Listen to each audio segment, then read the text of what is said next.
नमस्कार।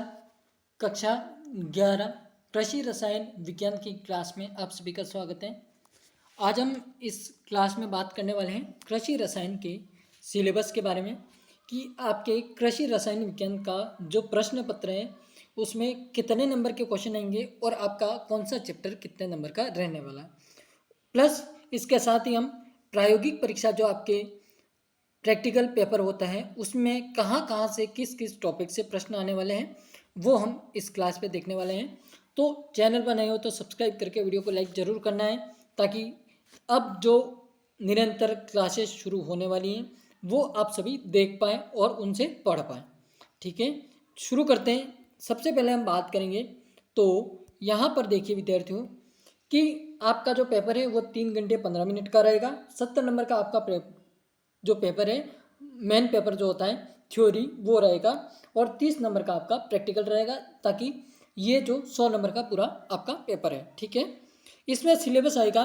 सबसे पहला आपका भाग है वो है अकार्बनिक रसायन, जिसमें आपके अध्याय आते हैं रसायन की मूल अवधारणा, जिसमें इसकी परिभाषा, रसायन विज्ञान का दैनिक जीवन में महत्व और कृषि में महत्व, रासायनिक संयोग के नियम, आवागाद्रो का नियम, मोल अवधारणा, सीमांत अभिकारक, रसायन में मापन, और ये है संस्करण मिति, परमाणु भार, अणु भार, तुल्यांकी भार। इन सभी के बारे में फर्स्ट चैप्टर में आपसे पूछा जाएगा।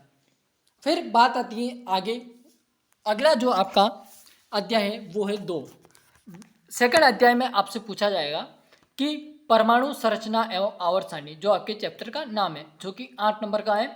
इसमें परमाणु संरचना का आधुनिक सिद्धांत, क्वांटम संख्याएं, समस्थानिक एवं समभारिक, जिसमें आपका S block, P block, D block और एफ ब्लॉक कक्षकों की संरचना, आफदो सिद्धांत, तत्वों का इलेक्ट्रॉनिक विन्यास, आवर्त सारणी की आवश्यकता, आधुनिक आवर्त सारणी नियम, दीर्घ रूप आवर्त सारणी, संरचना गुण, दोष, और उसमें से आपके S block, P block, D block एवं एफ ब्लॉक वर्गों की सामान्य जानकारी और गुणों में आवर्तिता, ये आपके चैप्टर 2 से पूछा जाएगा।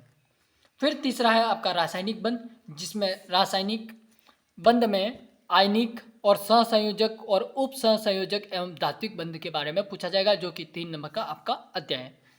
फिर नंबर 4 है रेडॉक्स अभिक्रियाएं एवं आयनिक साम्य, जिसमें ऑक्सीकरण एवं अपचयन का सिद्धांत, इलेक्ट्रॉनिक अवधारणा, वैद्युत अपघटन सिद्धांत, ऑक्सीकरण मान, आयनिक साम्य से क्या तात्पर्य है उसके बारे में, अम्ल क्षार की आरेनियस अवधारणा, अम्ल क्षारों का वियोजन, जल का आयनिक गुणनफल, पीएच अवधारणा, बफर विलयन, अम्ल क्षार अनुमापन, विलेयता गुणनफल और उसके उपयोग, सम आयन प्रभाव, और उसके बाद में चैप्टर 5 है रासायनिक साम्य, विलयन एवं उत्प्रेरण। ठीक है, तो इसमें आपसे पूछा जाएगा, ये काफ़ी महत्वपूर्ण चैप्टर है 7 नंबर का, जिसमें रासायनिक साम्य की परिभाषा और उसके सिद्धांत, द्रव्य अनुपातिक क्रिया का नियम, रासायनिक एवं समांगी संयोग पर अनुप्रयोग, साम्य स्थिरांक और साम्य को प्रभावित करने वाले कारक, जिसमें के एवं के ई में, या फिर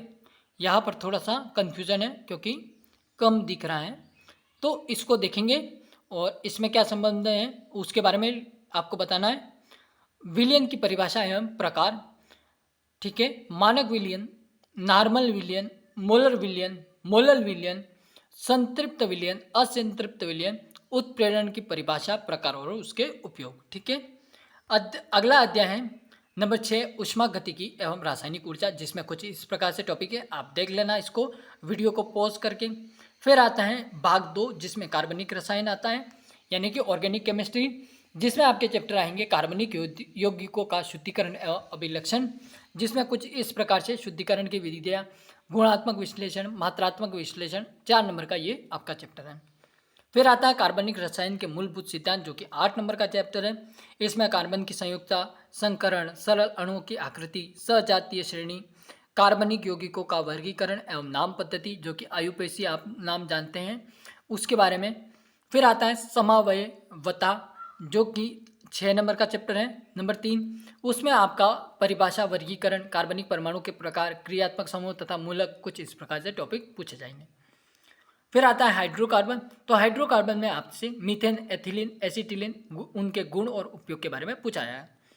फिर आता है एल्किल, हैलाइड, एल्कोहल एवं ईथर, जो कि 3 नंबर का चैप्टर है। फिर आता है नंबर 6 फॉर्मेल्डिहाइड, एसिटिक अम्ल एवं क्लोरोफॉर्म, जो कि 4 नंबर का है। इसमें इन दोनों में आपसे गुण एवं उसके उपयोग पूछे जाएंगे। फिर आता है बेंजीन एवं कार्बोक्सिलिक अम्ल व्युत्पन्न, जिसमें बेंजीन के गुण और उपयोग, तेल, वसा, साबुन एवं मोम, गुण एवं इसके उपयोग, 5 नंबर का चैप्टर है नंबर 7। फिर आता है आपकी प्रायोगिक परीक्षा, जिसमें आपसे पूछा जाएगा प्रयोगशाला में उपकरण, उपयोग होने वाले उपकरण, जिसमें ब्यूरेट, पिपेट, बीकर, कीप, मापक फ्लास्क, आयतनी फ्लास्क, ड्रॉपर, रासायनिक तुला, भौतिक तुला, इन सभी के बारे में। फिर आता है रासायनिक विलयन बनाना। फिर आता है पीएच आधारित प्रयोग और आयतनिक अनुमापन। फिर आता है कार्बनिक यौगिकों में क्रियात्मक समूहों की पहचान, जिसमें यूरिया और फॉर्मेल्डिहाइड, इथेनॉल, फिनॉल, इन सभी के बारे में। फिर आता है उर्वरकों में धनायन एवं ऋणायन समूहों का अध्ययन, जो कि 6 नंबर का क्वेश्चन आएगा, जिसमें धनायन और ऋणायन कुछ इस प्रकार से पूछे जाएंगे, सोडियम ऋणायन, कॉपर, ठीक है। फिर आता है प्रायोगिक अभिलेख, जो कि आप प्रैक्टिकल बनाओगे उसके बारे में। और फिर आएगा मौखिक परीक्षा। कुछ इस प्रकार से आपका सिलेबस रहने वाला है। आप सभी ने देख लिया हो तो एक लाइक, एक शेयर और एक सब्सक्राइब जरूर कर दें। मिलते हैं नई क्लास के माध्यम से, तब तक के लिए जय हिंद, वंदे मातरम, बाय बाय।